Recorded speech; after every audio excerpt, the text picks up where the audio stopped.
聽講喺深圳舉辦嘅全球微信小成績創新挑戰賽入面，澳門教業中學獲得咗最具社會價值獎。究竟佢哋係一個咩 team 呢？我哋一齊睇下啦。本節目由盈天提供。可唔可以介紹下你哋自己同埋團隊入邊嘅分工呢？咁我哋呢個團咧主要係有5個人，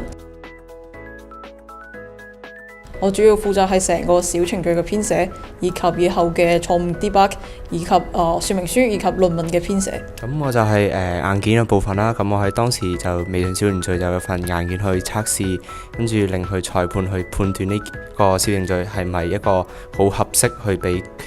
大家用嘅一個小程序。咁我喺決賽之後就負責編輯 PPT 嘅，跟住同埋協助林同學完成呢一個嘅小程序嘅編寫。我係負責軟件同硬件之間嘅運用，將佢哋兩個連接喺一齊。咁另一個同學呢，佢主要係負責喺實地嘅監測，以及後面嘅一啲 idea。咁當初點解會諗到整一款揾廁所一個小程式呢？因為好多人啦，包括我哋五位同學，同埋有問過其他老師啊、同學，佢哋都話佢哋去啲唔熟嘅地方啊，或者陌生嘅地方嘅時候，就會突然間啲緊急嘅情況啦，就比較難揾洗手間，咁所以我哋就有呢個諗法嚟整呢個洗手間，揾洗手間嘅小程序。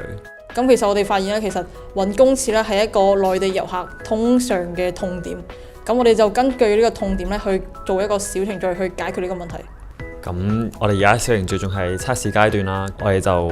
未必淨係可以喺澳門範圍使用嘅。如果後面推出咗之後呢，可以收集用戶嘅數據同埋地圖嘅數據，咁可以推出到全國，咁可以俾更多嘅人可以體驗到呢個小程序咯。咁呢個小程序啦，主要解決到大家啲咩問題？除咗揾位置之外啦，仲有冇啲咩貼心嘅功能呢？我哋小程序入邊咧，仲有個 AI 助手啦，可以喺等待去廁所嘅時候，咁當然冇咁無聊啦。我哋仲有內置嘅小遊戲，一樣可以幫用戶喺去廁所嘅時候解決自己內心嘅問題。咁其實市面上咧都有好多呢類似嘅小程序。咁其實我哋嘅小程序嘅亮點咧就係我哋推出咗一個按鈕。咁呢個按鈕咧最好嘅方法就係你按落去咧，會有3秒嘅時間，佢會推出距離你最近嘅一個廁所。咁咧就會解決咗好多一啲急發嘅一個自己一啲小問題啦，或者係一啲需要廁所嘅問題。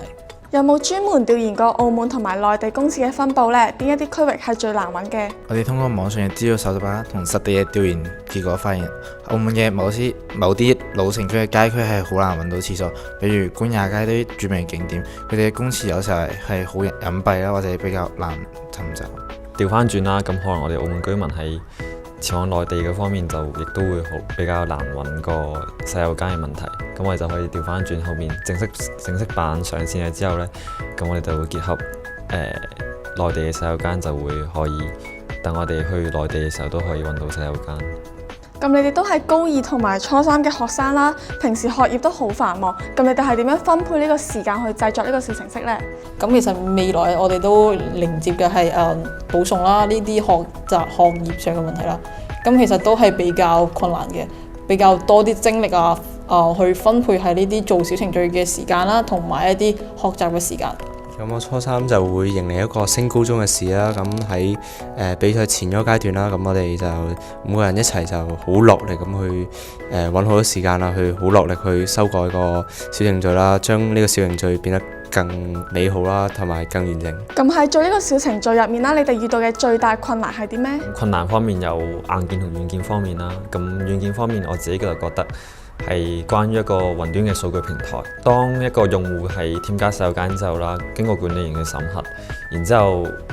就會有一個問題，就係其他用戶嘅手機入邊就顯示唔到呢個洗手間。咁經過我哋嘅同學同埋指導老師嘅幫助啦，同埋我哋嘅諗法之後，我哋就搭建咗呢一個嘅雲端數據平台。